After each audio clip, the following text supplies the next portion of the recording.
Get ready with me while I tell you about why I got into Airbnb and just what it's like to be an Airbnb host and a mom.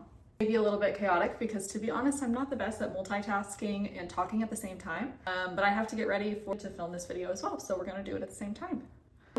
I kind of want to talk about why I got into Airbnb. So I have been interested in investing in real estate for quite a while, and in 2023 we had my daughter. I had my daughter. That really changed how I looked at my time. It changed how I looked at working. I want to disclaim that just because I say I couldn't work a 9 to 5 with a child does not mean I have any hate towards working moms. I literally have so much respect for you all. I'm not one of those women that is going to say, oh, you're letting other people raise your kids. I think that's absolutely ridiculous. Every single family has to do what's best for them. And if you know me in real life, when I kind of get dead set on something, especially when it comes to my family or my marriage or my goals in life, I'm pretty dead set on those. So I was very motivated to find a career or opportunity that allowed me to have significant flexibility to be at home with my daughter part-time, but also have my own career in a way. I think a lot of women can relate to that at least I really wanted identity and something I could create and I felt passionate about, while also balancing having time with my daughter while she was little and getting like those everyday moments, kind of like a dream. And I don't want to come off sounding like I'm not grateful for this opportunity, because I'm extremely grateful. I literally could like cry every single day about how grateful I am. I'm literally going to do it. About how grateful I am for the opportunity to have my own business and have the opportunity to be at home with my daughter as much as I am. So all you stay-at-home moms and working moms and any kind of mom, you guys are literally amazing. I had no idea what it was going to be like, to be honest. Now that I'm over that disclaimer and not going to cry, let's talk about it. So when we moved to my hometown, we were kind of on a crunch as far as time. And the housing market is crazy here, just like everywhere. I'm pretty sure every single one of you listening is going to be like, yep, that's me. Our housing market's crazy. And it was crazy. And growing up here, I wasn't expecting that. And it was really hard for us to find a house, even harder for us to find a rental. And we stumbled upon this cute, adorable ranch style house that was close to the college campus that I went to. I knew it was in a really great area. I had a really good feeling about the house. We went and toured it and I just like fell in love with it. I thought it was such a like unique home.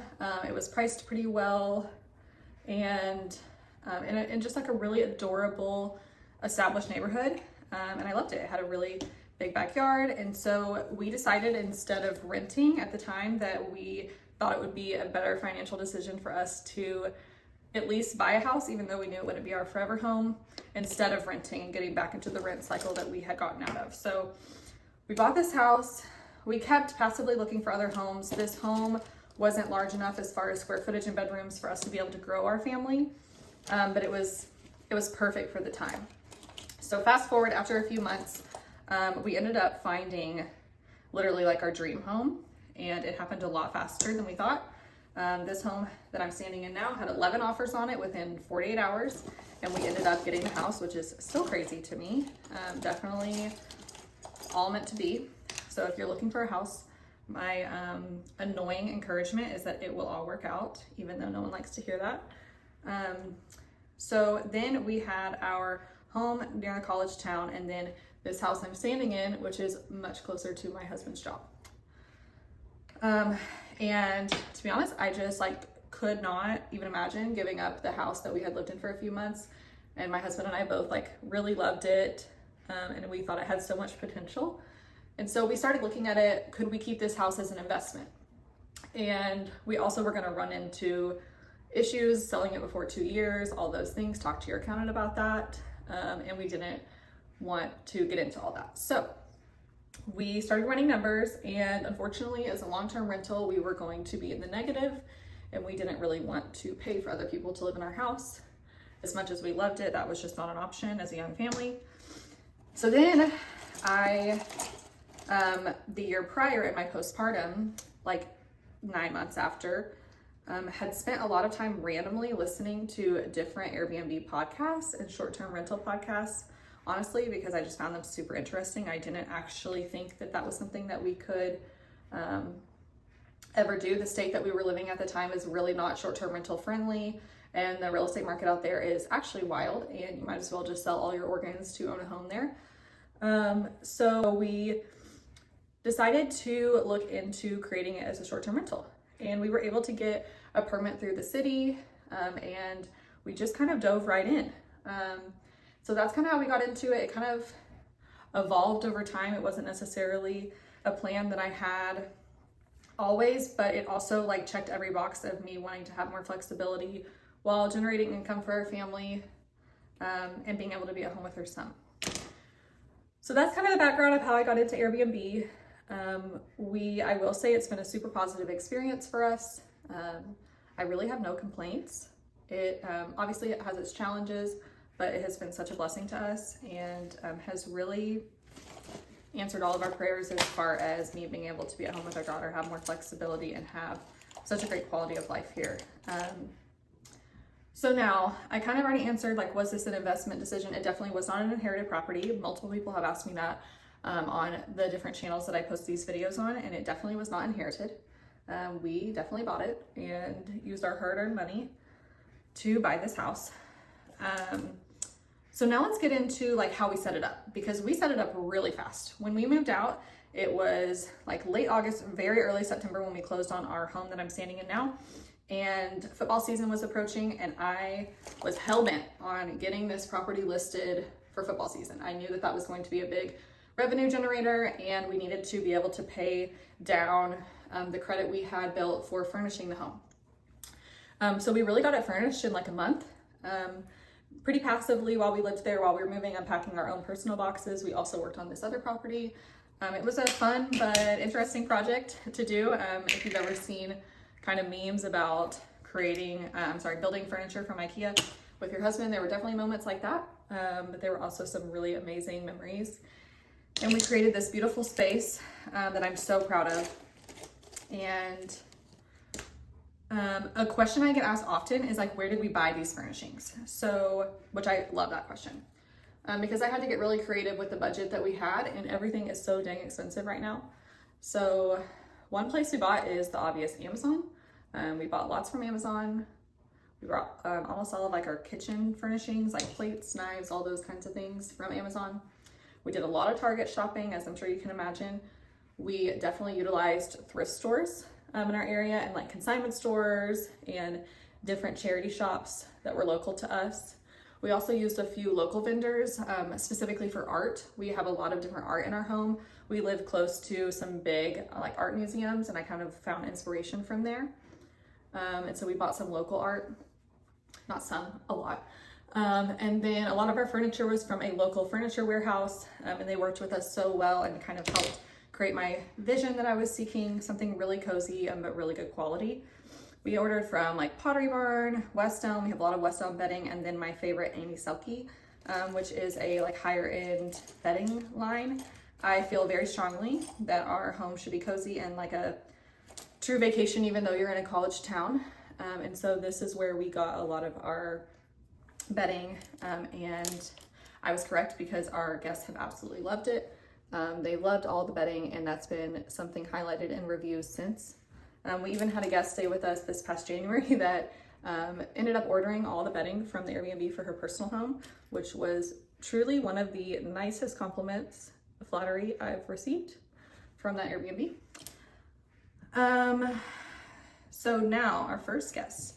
Our first guest was a mom visiting with her daughters to see their oldest daughter, who was a student, and with the tears.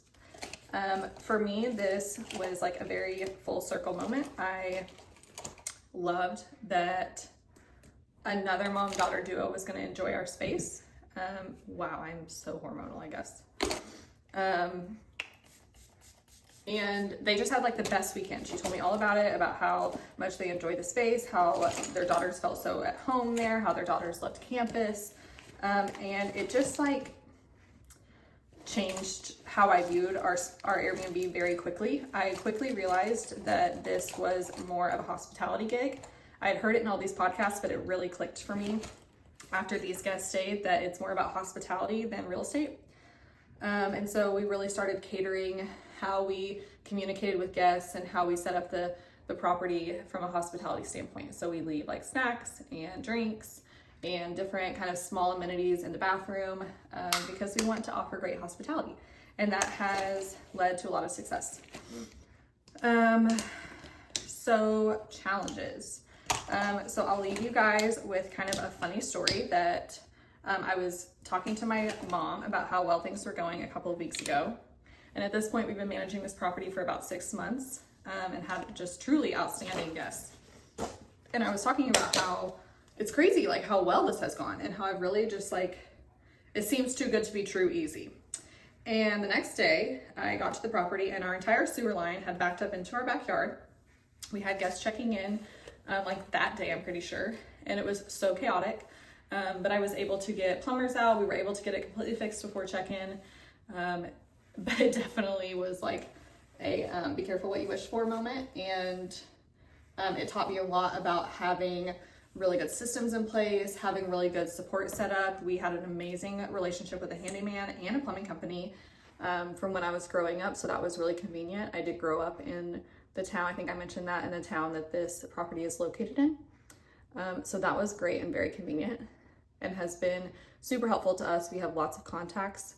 That's a huge piece of advice that I have is make sure you have a good team to support you. You don't need to have these people on payroll, but just have a good working relationship with a plumber, a handyman, lots of people, a backup cleaner, just anything that could kind of go wrong in your property so that you are a priority for them to get fixed. And obviously there's some things that are completely out of your control, but like a sewer backing up. But this one was overall actually easily fixed, even though at the time it felt very panicky. So I will leave you with that. There'll be a part 2 to this, to some more things that I've learned as an Airbnb host. I'd love to share with you all kind of some more behind the scenes of what it's actually like to be an Airbnb host, because I think if you're interested in ever doing this, and it was our way of chasing kind of financial freedom, I would love for you to have like an actual idea of what your day-to-day would look like. I used to watch videos kind of like this when I was preparing for our Airbnb, and it was so helpful. My last few disclaimers of this video are, yes, I know it's a short-term rental. I like Airbnb. I know a lot of people don't, but I do. It has been such a good experience for us, and we've had great experience as guests too. We've stayed in some really cool properties personally. And I know the technical term is short-term rental. We are only currently listed on Airbnb. Hopefully one day we'll have a little bit more direct booking set up, but right now I feel very comfortable with who we are, and there's always room to grow. So thanks for listening.